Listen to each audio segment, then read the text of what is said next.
और ये क्लियरली बताया जा रहा है, my defence sources are saying, आप लोगों को बेहतर पता होगा एनी डे, कि डीजीएमओ पाकिस्तान ने कॉल किया डीजीएमओ इंडिया को, डिसीजन ऑफ सीज फायर, ये जो युद्ध विराम है जनरल बख्शी साहब, और फिर मैं आ रहा हूं मेजर साहब आपके पास, ये डिसीजन बायलैटरल है, दो देशों के बीच है, इसमें कोई तीसरा देश इन्वॉल्व नहीं है, ना कोई प्री कंडीशन है ना कोई पोस्ट कंडीशन है। और IWT इंडस वाटर ट्रीटी जिसकी बात जनरल शंकर प्रसाद कर रहे थे, वो अबेयंस में है और अबेयंस में अभी रहेगी। और भारत का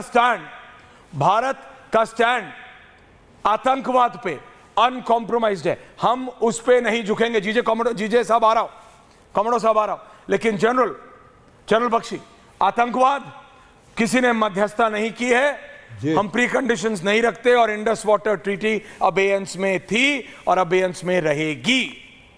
जनरल बख्शी साहब। बिल्कुल बिल्कुल रहेगी। द सिंपल फैक्ट इज हमने सिर्फ सीज फायर दिया है। There has been no peace agreement between us, nothing about J&K, no discussions, no third party intervention, absolutely not. It is just a ceasefire. That means the guns have stopped firing only because Pakistan has said, बस हो गई मेरे आका, बस छोड़ दो अब. ठीक है? It's like raising a white bloody flag. Pakistan के डीजीएमओ ने हमारे डीजीएमओ को कॉल किया और बोले यार बहुत हो गया, अब छोड़ दो.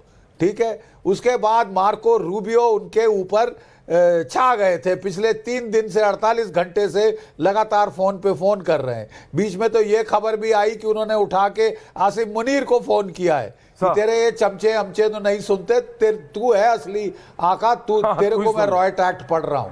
ठीक है? और देखिए साहब, जो क्लिंचिंग आर्ग्यूमेंट था वो कल रात इंडियन एयर फोर्स से आया है. By attacks on his air bases, हिला के रख दिया. Graphics, you know, he wanted a kick, he got one. नहीं तो वो तमाशा शुरू हो गया था कि तुम भी ड्रोन मारो हम भी ड्रोन मारे, जो कि हमारे सीज फायर लाइन पे चल रहा है कोई 70 साल से. ठीक है, 75 साल से चल रहा है. Graphic चलाइएगा. We didn't want to get into a drama. We had to break the log jam. इसलिए we escalated to de-escalate. Please get that right. We escalated to de-escalate. अगले दिन फर्क पता चल गया, पाकिस्तान की फौज पिट गई है. Let there be no doubt, any military professional knows Pakistan की फौज को, पाकिस्तान की एयरफोर्स को धो दिया है. वॉर में फेज 1 होता है गेनिंग एयर सुपीरियरिटी, उसके बाद हमारी आर्मीज, टैंक फॉर्मेशन और नेवी वो आगे बढ़ती है. Once we have command of the skies. मैं 71 का युद्ध लड़ चुका हूं, बिल्कुल यही चीज की थी. 3 दिसंबर को उसकी एयरफोर्स ने हमला किया, हमने अगले दिन से जवाबी हमला किया.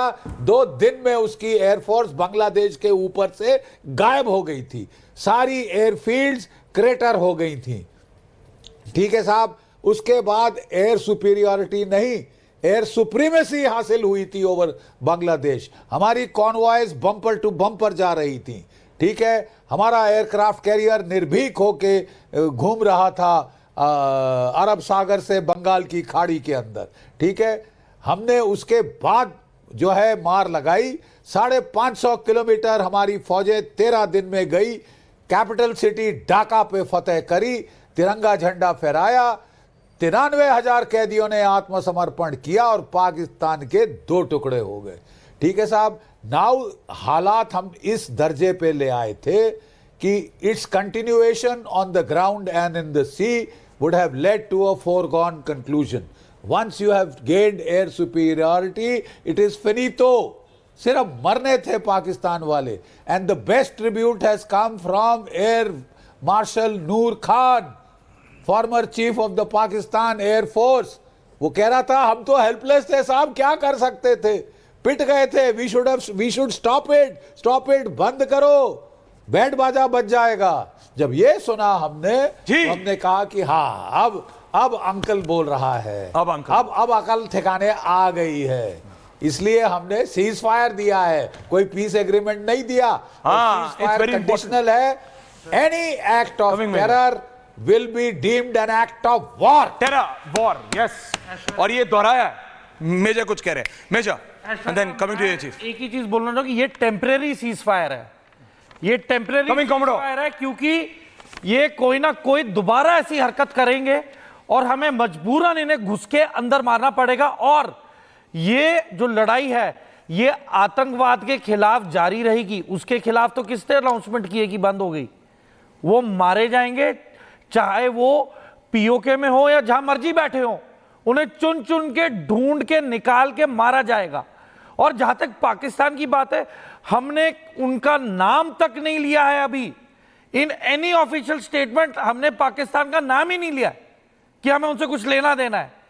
पर जो हरकत पाकिस्तान ने की है वो उन्होंने आतंकवाद का समर्थन किया है। आतंकवाद वो देखिए, वो तो आतंकी। और मैं आपको एक और बात बताऊं प्लीज मेजर, कि ये सीज़फायर का पाकिस्तान पूरा फायदा उठाएगा अपनी इमेज को बताने के लिए कि देखे हमने बोला और ये हो गया। I disagree. देखिए वो फेक मीडिया कर रहे हैं, वो फेक करते रहेंगे। ऐश्वर्या लाइफ में कभी नहीं आना था पीओके को वापस लेने के लिए। नहीं, मैं समझ आपके अंदर का फौजी बोल रहा है, 1971 आपके अंदर का कमांडो बोल रहा है। बांग्लादेश को किया अलग, ये सुनहरा मौका था कि पीओके को ले लो। मैं मानता हूं आपका अंदर का कमांडो, और क्या गारंटी है कि आतंकवाद नहीं पाकिस्तान की कोई गारंटी है नहीं।